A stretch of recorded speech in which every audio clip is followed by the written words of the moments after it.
Dan biarlah kami mau katakan, Engkau cukup bagi setiap kami, sehingga kami tidak perlu mencari kesenangan yang lain kecuali hanya Tuhan di dalam hidup kami. Terima kasih Tuhan, kami mau mendengarkan kebenaran firman-Mu. Dan biarlah firman-Mu hari-hari ini bukan hanya sekedar sebagai pengetahuan, tetapi menjadi rema, penuntun, pembimbing, mengajar, menyatakan kesalahan, memperbaharui setiap hati, bahkan menyembuhkan setiap luka. Terima kasih Tuhan, datanglah kerajaan-Mu, jadilah kehendak-Mu. Hamba-Mu yang menyampaikan, setiap kami yang mendengar, kami minta urapan yang sama, kami sama-sama diberikan pengertian. Di dalam nama Tuhan Yesus, kami siap menerima firman-Mu. Haleluya, sama-sama katakan amin. Silakan duduk saudara. Iya, apakah semua dapat tempat duduk? Semua? Ya, nggak ada yang kececer di bawah tangga? Bang Balut? Aman ya. Kalau kurang bisa isi kursi yang ada di depan saudara, supaya kita semua bisa menikmati kebenaran firman Tuhan. Sebelum saya menyampaikan firman Tuhan, saudara, saya mau membagikan akte baptisan yang kemarin telah melaksanakan baptis selam. Ya, saya persilahkan yang kemarin baptis selam, saya tidak panggil namanya, langsung aja dengan cepat. Silakan anak-anak remaja, ada 6 orang dan orang dewasa 2 orang. Saya minta menghadap ke jemaat baris di depan sini. Saya minta tolong Bapak Sofian Bakara untuk membagikan akte baptisan yang sudah saya siapkan di tempat ini. Ya.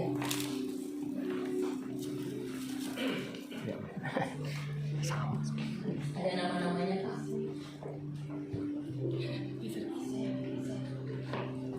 saudara, sementara akte dibagikan selama 3 bulan mereka telah belajar bagaimana mereka untuk mengambil keputusan. Sambil dibagi aja Pak, bagaimana mereka mengambil keputusan hidup baru di hadapan Tuhan.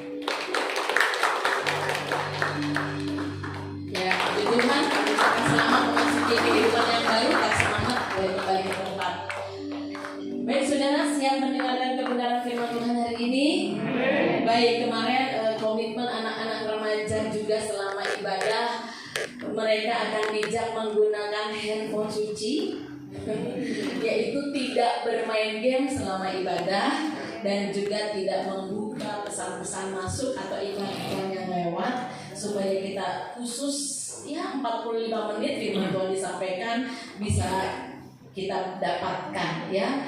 Baik, saya akan melanjutkan khotbah dari Pak Jai minggu kemarin tentang kolaborasi, tentang kerjasama. Karena Tuhan juga menghendaki kita berkolaborasi dengan Tuhan dan juga terhadap sesama. Kolaborasi tidak bisa terjadi tanpa adanya kerukunan, kesehatian, dan kesetiaan. Dan kolaborasi ini berbicara bukan hanya di gereja, tapi di rumah, di dalam keluarga, waktu kita bekerja, di lingkungan kita, bahkan di lingkup pekerjaan dan pemerintah yang ada. Ya, untuk itu saudara, untuk lebih jelas karena materi kolaborasi sudah disampaikan Pak J, saya mau supaya lebih deeper aja, lebih dalam, saya mau menampilkan video tentang kolaborasi, tentang kerjasama. Silakan multimedia, pentingnya sebuah kerjasama.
Tapi kalau kita lihat tadi, tidak bisa satupun orang hidup sendirian. Waktu mereka ada dalam satu kawanan, mereka perlu mendengar komando ketika musuh datang. Waktu komando ada, maka semua kawanan harus berkumpul menyelesaikan persoalan bersama-sama. Ya, itu sebabnya hari-hari ini kita bicara tentang bagaimana menciptakan suasana gereja ini adalah suasana yang penuh dengan kekeluargaan.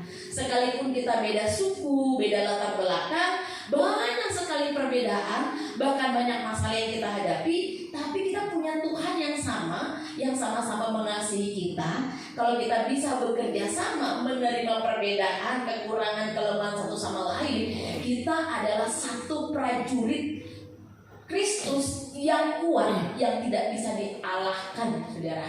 Ya, nah kita juga sedang membahas bagaimana kita membawa suasana gereja ke dalam rumah. Bagaimana membawa suasana gereja ke dalam rumah, saudara? Kalau saudara belum menikmati yang namanya suasana gereja. Suasana gereja itu bicara sukacita, damai sejahtera, kerukunan, ada doa, ada pujian, ada penyembahan.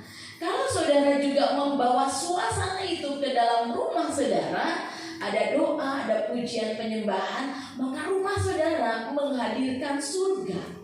Ada sukacita dan sejahtera. Setiap persoalan yang datang sebesar apapun, tantangan sesulit apapun pasti dapat diselesaikan. Amin. Itu sebabnya suami istri harus kerjasama, orang tua dengan anak harus kerjasama, menghadapi persoalan di dalam keluarga bersama-sama, dan pasti ada jalan keluar. Ya, kita lihat video yang kedua, saudara.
Mengambil satu keputusan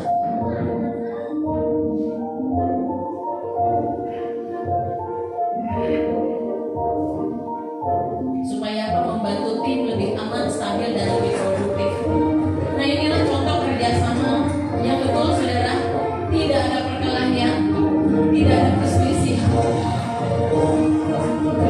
tidak ada iri hati, tidak ada kebencian, tidak merasa diri lebih hebat. Pemimpin yang ada di depan mau menanggung beban bersama-sama dengan anggotanya, dan anggotanya yang bekerja di belakangnya siap membantu. Tidak ada kecurigaan. Diperlukan apa, saudara? Diperlukan adanya komunikasi yang terbuka, jujur, dan saling percaya. Saudara, kemarin kita bahas di Cancel. Saya sharing ya, saudara, hari ini khotbahnya memang agak unik. Saya sharing kemarin karena kita bahas sharing Cancel kita, bagaimana membawa suasana gereja ke dalam rumah. Kemarin saya ada di Cancel Hope, dan saya bersyukur mendengar setiap respon yang ada di Kelsey Hope, saudara, mereka rata-rata ya mulai berproses membawa suasana gereja di dalam rumah, dan mereka bilang kami sekarang lebih rukun, lebih damai, lebih sukacita. Tapi ada juga yang masih punya kerinduan untuk menghadirkan suasana gereja di dalam rumah, tapi belum terwujud sepenuhnya. Tapi bersyukur kerinduan itu sudah ada. Bahkan ada yang juga punya komitmen bahwa saya apapun yang terjadi akan tetap ibadah minggu. Ya, ada kegiatan RT jalan-jalan. Ya, ini bapak yang bilang ya, anggota Keser. Saya jangan bilang lah ya, nanti ketua Keser itu yang bilang. Ya, dia bilang, Bu, ada kegiatan hari Minggu di RT saya. Tapi saya bilang sama ketua RT, hari Minggu saya nggak ikut karena saya ibadah. Nah, saudara, ini berarti kita sudah mulai bertumbuh menjadi pribadi yang dewasa, tahu membedakan mana yang benar, yang menjadi kehendak Allah dan yang sempurna. Kalau semua berjalan dalam kebenaran firman Tuhan, ya, saya nggak tahu apa yang dibahas di kersal-kersal yang lain karena saya tidak ada.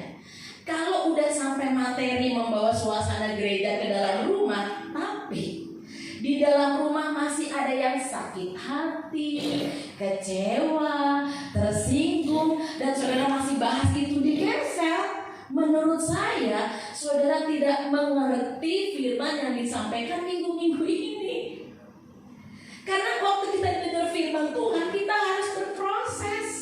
Kita harus menyembuhkan luka kita, memulihkan hati kita, membangun semangat di dalam diri kita. Saudara, makanan aja ada expirednya. Kalau kita beli roti di Indomaret expired 17 Juli 2024. Kalau sampai 17 Juli atau 18 Juli 2024, pasti roti itu tidak lagi bagus. Kalau terus dimakan akan keracunan. Betul gak saudara? Makanan ada expirednya. Saya gini, kok sakit hati gak selesai-selesai, kecewa gak selesai-selesai, kesel gak selesai-selesai. Saudara, hancur nanti hati saudara, hidup saudara gak maksimal. Coba deh saudara, ya, khotbah mimbar ini cuma 2%. Saya mulai menyadari ya ternyata khotbah mimbar itu cuma 2%. Selebihnya 90% itu bagian saudara untuk mengolah setiap kebenaran firman Tuhan, menangkap firman itu. Filipi 4 ayat 8 bilang, tetapi pikirkanlah apa yang baik, apa yang mulia, apa yang manis didengar, apa yang disebut kebajikan, apa? Pikirkanlah semuanya itu. Kalau saudara membalik pikiran saudara, saudara pulang dari ibadah yang saudara pikirkan kemarahan, kekecewaan, jengkel, ya, fitnah, gosip, saudara pasti sadar. Saudara pasti frustasi, saudara pasti bingung, saudara pasti kecewa. Dan saudara akan terus mempersalahkan situasi kondisi yang ada. Yuk saudara, visi gereja WTC Families menjadi jemaat yang kudus, dewasa, mengalami terobosan. Itu visinya. Bagaimana bisa dewasa kalau tidak hidup dalam kekudusan sesuai dengan firman Tuhan? Bagaimana bisa mengalami terobosan, breakthrough di area pribadi kalau tidak kudus dan tidak mau didewasakan? Nilai di gereja ini adalah kerendahan hati, integritas, dimuridkan dan mengerjakan rencana Allah. Semua firman akan mengarah ke sana. Semua jemaat dimuridkan. Murid itu harus lulus. Kalau ada kelas 5, kenaikan kelas, ada yang tinggal 1 orang, berarti yang 1 orang ini gagal belajar dan gagal lulus ujian. Yang disalahkan siapa? Guru? Yang disalahkan? Diri sendiri. Waktu kita berjalan di dalam Tuhan, waktu kita gagal berespon, waktu kita tidak lulus ujian di area tertentu, biasanya kita nggak nyalahin diri sendiri. Kalau mau jujur, kita cari kambing guling apa kambing hitam? Kita cari kambing hitam. Mulai sekarang, saudara saya minta maaf. Ya, saya mungkin ngomong agak tajam, tapi biarlah saudara itu menjadi jemaat yang kuat, gitu ya. Jemaat yang mengalami terobosan. Misinya apa? Misinya, kalau visi menjadi jemaat yang kudus, dewasa dan mengalami terobosan. Terobosan di area karakter pribadi, terobosan di area keluarga hidup rukun, terobosan di area keuangan, terobosan di area pelayanan, terobosan di area pekerjaan. Nah, misinya adalah supaya saudara berdampak bagi keluarga, bagi lingkungan, bagi sekitar gereja, bagi kota dan bangsa. Hari-hari ini Tuhan cari orang-orang yang siap bersedia dibimbing dan diarahkan. Yesus bilang begini, waktu Yesus ada di bumi ini, Yesus bilang, "Akulah terang dunia." Setelah Yesus mati di atas kayu salib, dia bangkit naik ke surga. Yesus bilang, pesannya, "Kamulah garam dan terang dunia." Kuasa yang sama yang Yesus lakukan waktu dia melayani orang-orang di bumi ini, kuasa yang sama itu diberikan kepada saudara dan saya untuk menjadi terang dunia, bukan terang gereja. Itu sebabnya gereja dibilang, engkau harus pergi menjadi saksi. Keluar. Saudara, kalau terangnya semua ada di dalam gereja, coba saudara, kalau ini lampunya ditambahin 24 lampu lagi, saya tanya, apa yang terjadi? Bukan terang lagi, saudara akan silau. Kenapa? Terlalu terang. Mata saudara sakit. Jadi kalau Yesus bilang, kalau sudah menjadi garam dan terang, sudah dibentuk, didisiplinkan, dimuridkan di dalam gereja, saudara ayo bawa firman Tuhan itu keluar. Kalau saudara terus ada di dalam, ya semua, saya nggak perlu lah hidup bagi diri sendiri, saya yang penting bertumbuh, saya berdoa untuk saya sendiri, yang penting saya kuat. Kita kumpul di dalam, kita nanti akan berantem. Kita cuma lihat kekurangan, kekurangan, kelemahan orang-orang di sekitar kita. Kenapa? Karena terangnya terlalu ada, kumpul di tempat ini, silau mata kita masing-masing. Jadi kalau Yesus bilang pergilah, jadikan semua bangsa muridku, ini bukan pesan kepada pendeta atau hamba-hamba Tuhan. Karena di dalam Yakobus 4 ayat 17, salah, Yakobus, ya dikatakan begini. Barang siapa percaya kepada Yesus sebagai Kristus, dia wajib hidup sama seperti Yesus hidup di dunia ini. Berarti saudara dan saya punya tanggung jawab yang sama untuk hidup seperti Kristus. Inilah nilai yang dihidupi di tempat ini. Jadi kalau saudara saudara tidak sesuai dengan nilai di tempat ini, saudara pasti kupingnya panas. Saudara pasti gerah. Karena yang di sini yang gak boleh baca Alkitab tiap hari cancel. Saudara bisa kesel. Kenapa kita harus ngomong begitu? Karena memang nilai yang dihidupi di tempat ini supaya menjadi jemaat yang kudus, dewasa dan mengalami terobosan. Saudara, lalu semua kita harus menjadi berkat di tempat pekerjaan, di tempat bisnis, waktu kita berdagang, nama Tuhan harus diberitakan di tempat itu.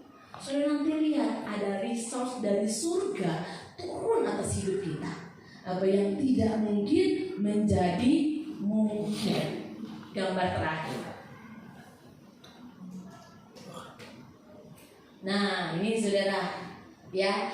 Baik ini berlaku di rumah, ya. Jadi ini bisa diberlakukan di rumah, di gereja.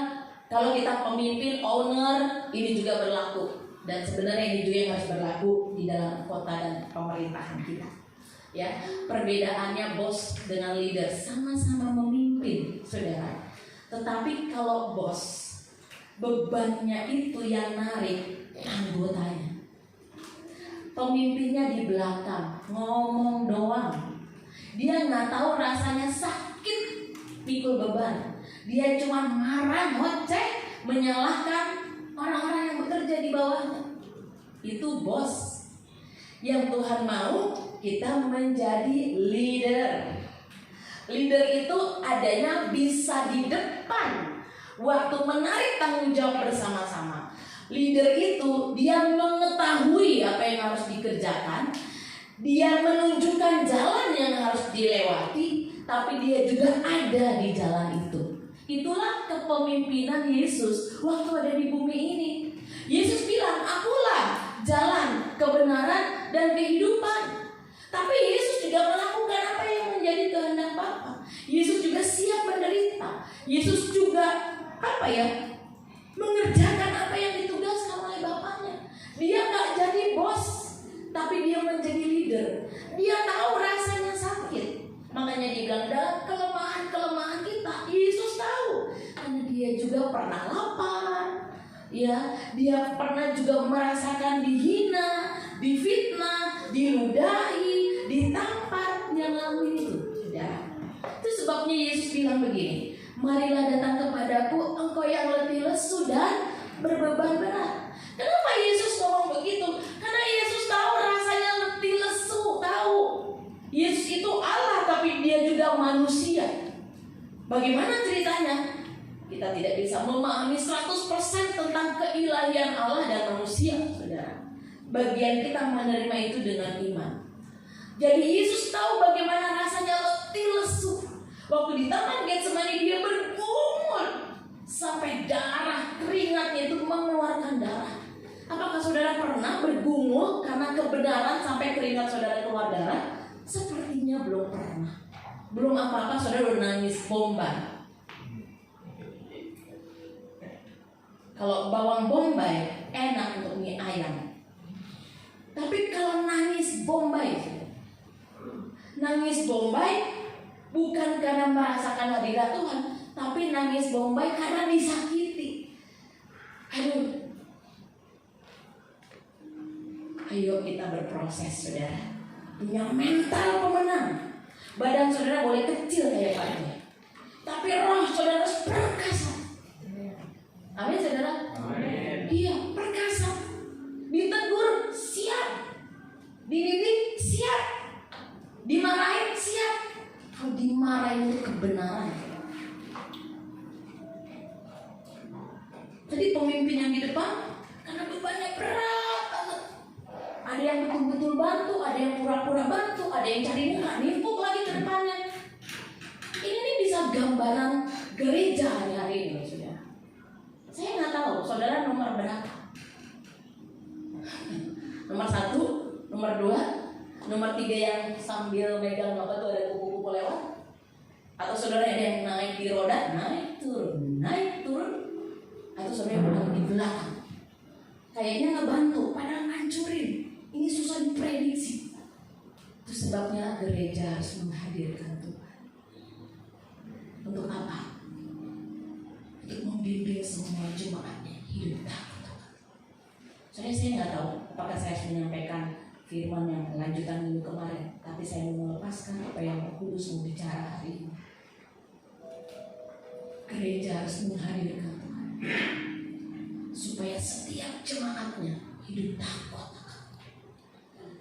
Kalau saudara hidup takut akan Tuhan, saudara takut berpikir yang gak benar, saudara takut berpikir kotor, saudara takut menyimpang.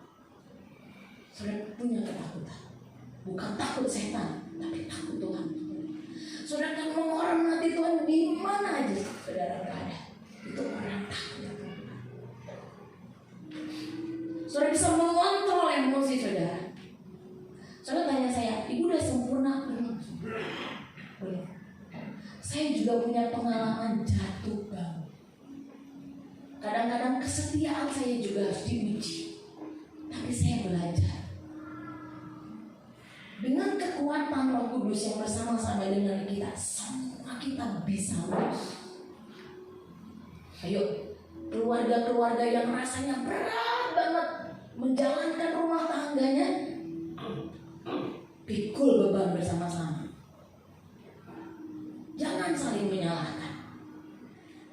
Ringan sama dijinjing, berat sama dipikul. Untuk apa saudara ribut? Karena nggak ada uang? Udah nggak ada uang, ribut, masalahnya jadi dua. Kalau nggak ada uang, rukun, masalahnya cuma satu. Rukun ternyata susah. Ya Pak ya? Ayah kalau mau jujur rukun susah nggak? Susah. Tapi kalau ada satu orang di dalam keluarga yang berjuang untuk nilai kerukunan dan berdoa di hadapan Tuhan, Tuhan tolong nggak? Tolong pasti kerukunan terjadi di dalam keluarga. Pasti, karena Tuhan kehendaki. Mazmur 133. Sungguh alangkah baiknya dan indahnya bila saudara semua hidup rukun bersama. Dikatakan kesanalah Tuhan memerintahkan berkat-berkatnya. Saudara hidupi nilai ini, saudara. Saudara jangan gini, ya pekerjaan saya hanya begini, saya buruh pabrik, jualan saya masih kecil-kecilan. Kayaknya enak deh kalau jadi bos, enak deh kalau jadi manajer, enak deh kalau usahanya besar, udah banyak customernya. Saudara setia dari perkara kecil. Ora et labora. Kerjakan apa yang didoakan dan doakan apa yang dikerjakan, plus Tuhan. Saya percaya ada berkat unlimited blessing yang kita tidak duga Tuhan sediakan. Saudara, Dia tuh Bapa. Kalau saudara lihat anak saudara kerja terus gitu, masa sih seorang bapak diem? Pasti dia nangis memikirkan hal yang terbaik dalam hidup saudara. Gak mungkin dia tutup mata, gak mungkin. Tapi dia mau lihat sikap saudara, sungguh-sungguh gak di dalam Tuhan. Yohanes 15 ayat 4-8, saudara baca ya. Kita harus tinggal pada pokok, yaitu Tuhan. Kita adalah ranting-rantingnya. Di rumah doa saya bilang begini, Tuhan bilang gini ya, ini kotakku, tinggal di dalam aku, ini garansi Tuhan. Tuhan bilang gini, tinggal di dalam aku, di luar aku kamu tidak dapat berbuat apa-apa. Jadi kalau saudara mau menikmati sukacita, damai sejahtera, kekuatan, kemenangan, mujizat, tinggal di dalam Tuhan. Apa saja yang saudara kerjakan, tinggal di dalam Tuhan. Nanti saudara lihat, apa yang tidak mungkin menjadi mungkin. Berbeda kalau saudara kecewa. Saudara jangan pikir kecewa itu saudara masih di dalam Tuhan. Karena Tuhan itu Tuhan yang kudus. Ini perenungan saya hari-hari ini. Wah, ternyata Tuhan tuh bicara detail banget. Kadang-kadang kita berpikir kecewa itu manusiawi, sakit hati manusiawi. Saudara, sakit hati jangan dipelihara.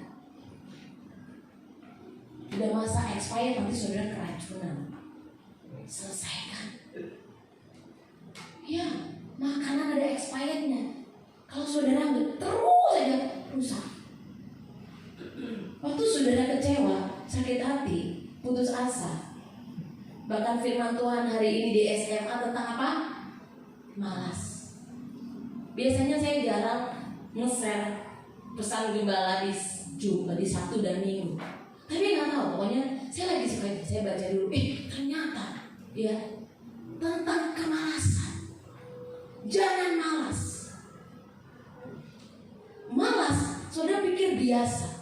Saudara mau tahu, Tuhan itu Tuhan yang rajin, bersemangat, kreatif, kudus, suci. Sekarang saya tanya, di dalam dunia ini hanya dua jalan, Tuhan dan bukan Tuhan.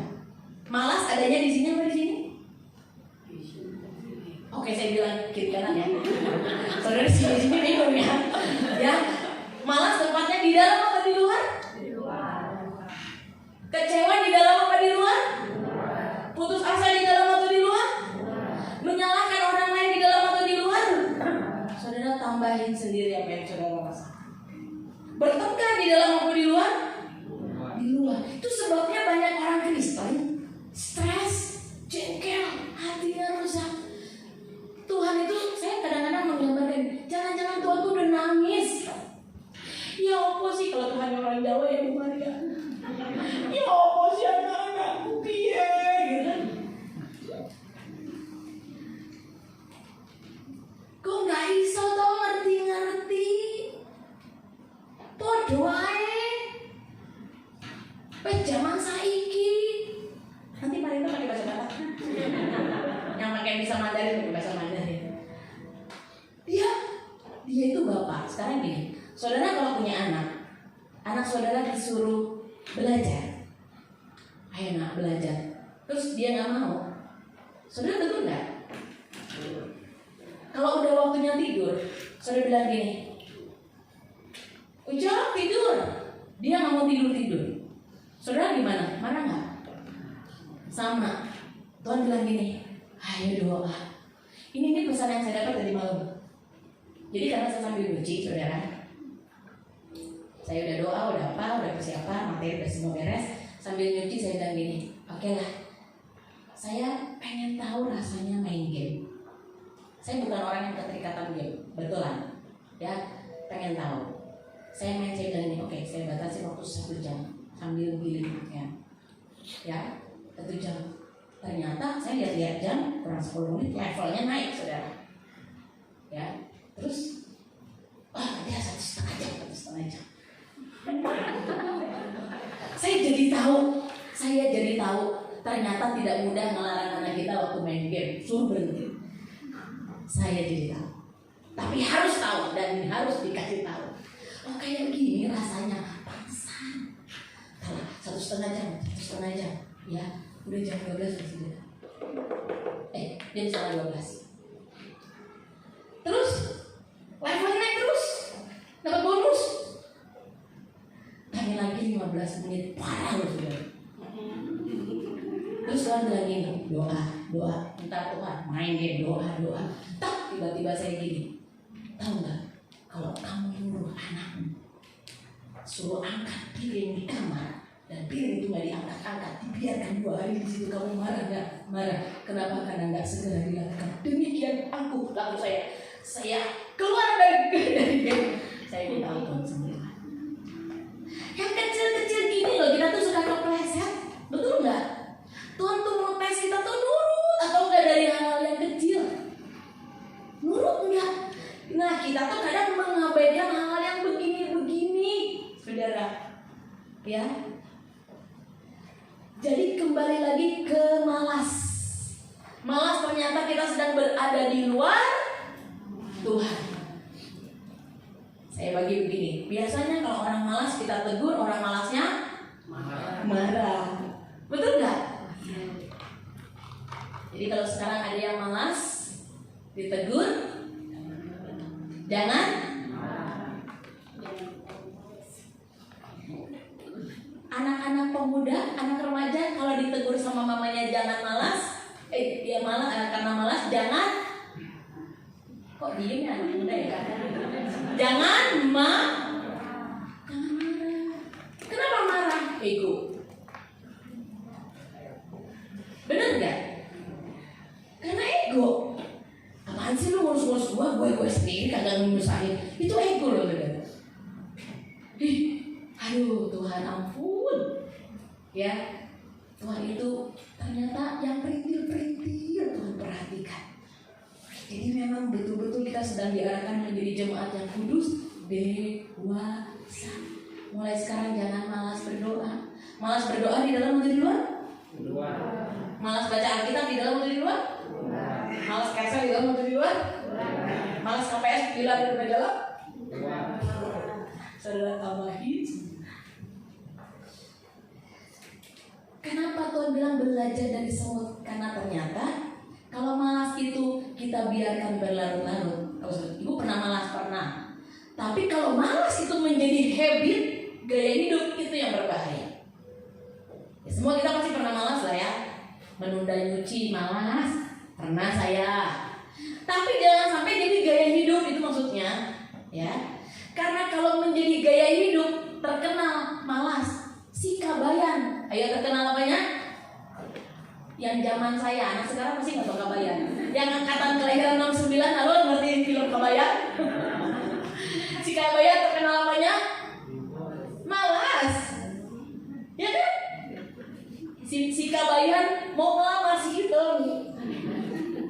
Si Abah, ayahnya Hitung, bilang gini, Hitung, ulah sama si Kabayan. Si Kabayan mau melulu, tidur melulu. Si Hitung, aku orang Kabayan, Kang. Kata si Abah teh, akang harus rajin supaya dapat itu. Apa yang dilakukan si Kabayan? Tangannya dikasar-kasarin, saudara. Bukannya kerja, dikasarin. Ditanya sama temannya, kenapa Kabayan lu apa? Pokoknya digosok lah tangannya. Entah pakai apa. Iya, biar tangan saya kasar. Kalau nanti salaman sama abahnya si itu, wah sok percaya ini mah pekerja keras.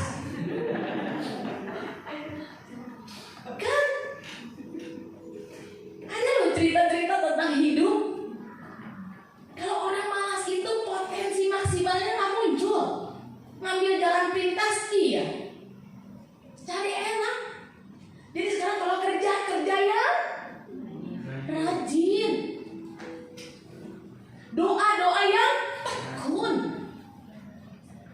Beribadah dengan sungguh-sungguh. Ingat, semua jalan hidup kita diawasi dan dilihat oleh Tuhan. Saudara, saya waktu baca ayat itu, saya nggak di pesan gembala, saya nggak ingin membagi rema. Saya ingin doa. Dan itu keluar dari hati saya. Waktu saya ketik itu di pesan gembala, saya nangis. Saya bilang, Kau yang tahu Tuhan jalan hidupku. Apakah aku menyimpang atau tidak? Apakah hatiku kotor atau tahir? Kalau Kau menemukan hatiku kotor, aku minta Roh-Mu menyucikan dan membahirkan hatiku. Jangan jauhkan Roh-Mu dari hidupku dan perbaharilah hatiku. Itu doa saya. Lalu poin yang kedua saya bilang, Tuhan itu yang mulia, perkasa, masyur. Jangan aku mencuri itu darimu, supaya aku layak menjadi hamba-Mu. Jadi hamba Tuhan itu, saudara, mati. Dan tidak mudah. Suami itu hamba Tuhan di dalam keluarga, karena dia imam, raja, mati. Apanya? Egonya, sombongnya, kepentingan dirinya, keinginan pribadinya, arogansinya, mati. Saya suka dengan kisahnya Buria. Di sini ada Buria 2 ya. Muriana dipanggil Ria juga, ada juga Bonaria sebenarnya. Buria, karena beberapa khotbah minggu lalu saya bilang, kalau nggak mau menjalankan kehidupan keluarga setengah mati, sebaiknya matikan keinginan daging. Jadi Buria kalau negur si Joshua-nya macam-macam, Jo mati Jo, ya mama juga mati, kata si Joshua.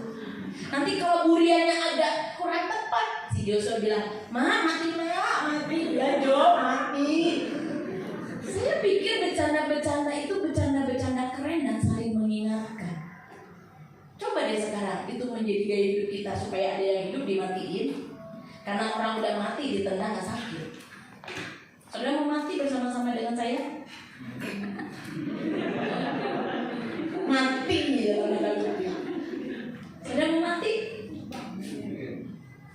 Banget Bu, tapi emang enggak. Karena kita punya pribadi, kita punya free will masalahnya. Tapi supaya Yesus hidup di dalam hidup kita, ya kita harus mati. Kalau kita hidup, Yesus nggak bisa hidup di dalam diri kita. Kalau kita mau hidup, Yesus juga hidup. Kita kepribadian ganda. Ayo, itulah orang-orang munafik. Karena dia mau hidup tapi dia pengen Yesus juga hidup.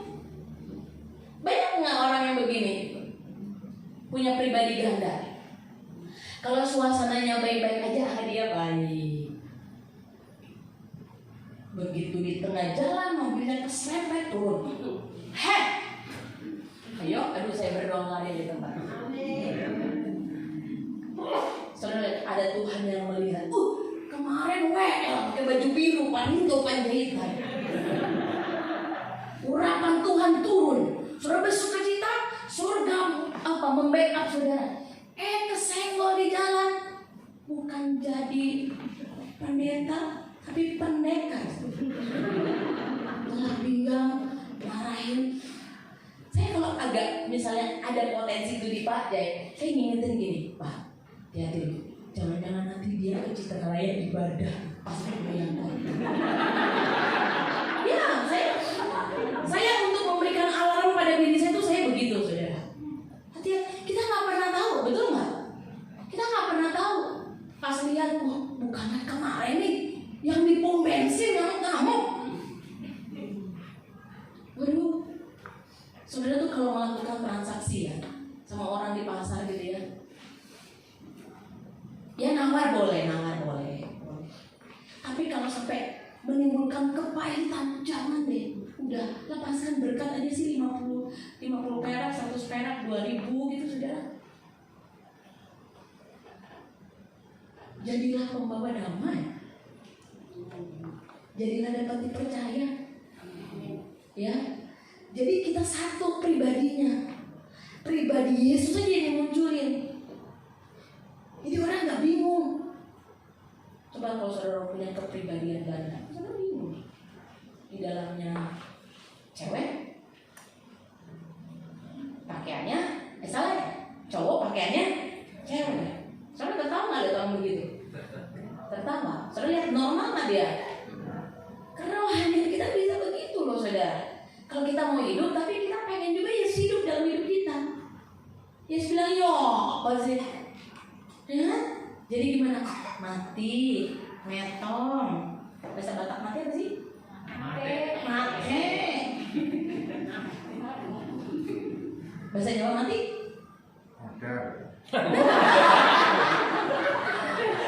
Modal aja, mantep Pak, modal. Ya, modal. Ya, jadi ayo sekarang ya, suami istri bilang gini, yuk kita mati sama-sama. Ya, senggol yang ada di sebelahnya, pasangannya sendiri yang disenggol, jangan orang-orang disenggol, nanti hidup bukan mati. Ya, saudara, kalau firman Tuhan itu dilanggar, pasti bermasalah. Jadi kalau Yesus bilang mati, kita hidup pasti masalah. Jadi sekarang mulai ingat ya, kalau ada masalah dalam keluarga, saudara lihat, siapa yang mati, siapa yang hidup. Bu, dia nggak mau mati, ya saudara aja yang hidup.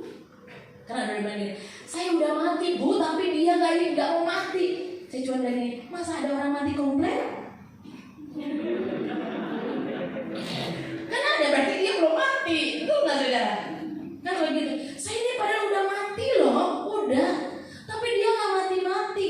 Saya sih jawabnya santai aja. Masa ada orang mati komplain? Berarti ibu belum mati. Terus dia ngotot lagi, udah mati, tuh tandanya masih hidup. Saya nggak tahu deh, kadang-kadang tuh hari-hari ini saya kalau melayani orang-orang yang agak beler ya, di sini sih nggak ada.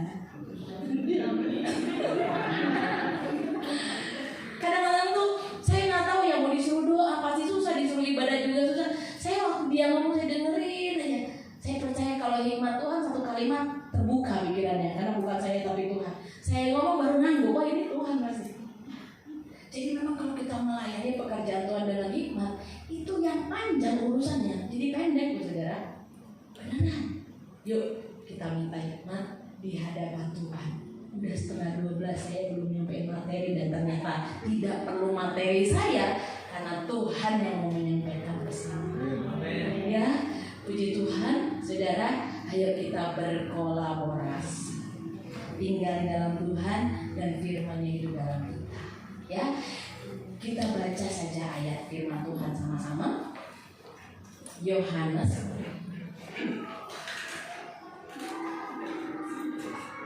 ini ayat satu-satunya ayat yang kita baca siang hari ini. Ya, Yohanes 15 ayat 1 sampai 8. Yohanes 15 ayat 1 sampai 8. Yang sudah ketemu katakan amin. Saya baca ayat pertama, saudara baca ayat kedua, dan begitu bergantian, dan ayat 8 kita baca bersama-sama ya. Pokok anggur yang benar, akulah pokok anggur yang benar, dan Bapakkulah pengusahanya. Setiap ranting padaku yang tidak berbuah, pokoknya dan setiap ranting yang berbuah dibersihkannya, supaya ia tidak berbuah. Kamu memang sudah bersih karena firman yang telah kukatakan kepadamu. Tinggallah di dalam aku dan aku di dalam kamu, sama seperti ranting tidak dapat berbuah dari dirinya sendiri, kalau ia tidak tinggal pada pokok anggur. Demikian juga kamu tidak berbuah, jika kamu tidak tinggal di dalam aku. Akulah pokok anggur dan kamulah ranting-rantingnya. Barang siapa tinggal di dalam aku dan aku di dalam dia, ia berbuah banyak. Sebab di luar aku kamu tidak dapat berbuat apa-apa. Barang siapa tidak tinggal di dalam aku, ia dibuang keluar seperti ranting dan menjadi kering. Kemudian dikumpulkan orang dan dicampakkan ke dalam api lalu dibakar. Jikalau kamu tinggal di dalam aku dan firmanku tinggal di dalam kamu, mintalah apa saja yang kamu kehendaki dan kamu akan menerimanya. Bersama-sama. Dalam hal inilah Bapakku dipermuliakan, yaitu jika kamu berbuah banyak, dan dengan demikian kamu adalah murid-muridku. Puji Tuhan, Tuhan menolong dan memberkati kita semua. Amin. Mari kita mengaminkan firman Tuhan. Sharing firman Tuhan hari ini. Ku dekatkan hatiku padamu. Tuhan, kami memang punya keinginan sendiri. Kau berikan kami free will, keputusan untuk kami melakukan apa saja. Tapi bukan berarti setiap keputusan kami gunakan sekehendak kami sendiri. Karena ketika kami melanggar kebenaran firman Tuhan, maka terjadi trouble, destruktif ada di dalam hidup kami. Oleh sebab itu, biarlah kami mau belajar menerima firman-Mu seperti obat pahit, namun menyembuhkan dan menyehatkan. Kami tahu Tuhan, Engkau sedang membawa setiap kami pada level yang baru, satu musim perubahan yang baru, untuk kami tidak lagi sama kami yang dulu dengan kami yang sekarang. Biarlah kami menjadi pribadi yang terus diperbaharui, di mana kami mendekatkan hati kami kepada Tuhan dan mencondongkan pikiran kami hanya kepada Tuhan. Haleluya, kita bangkit.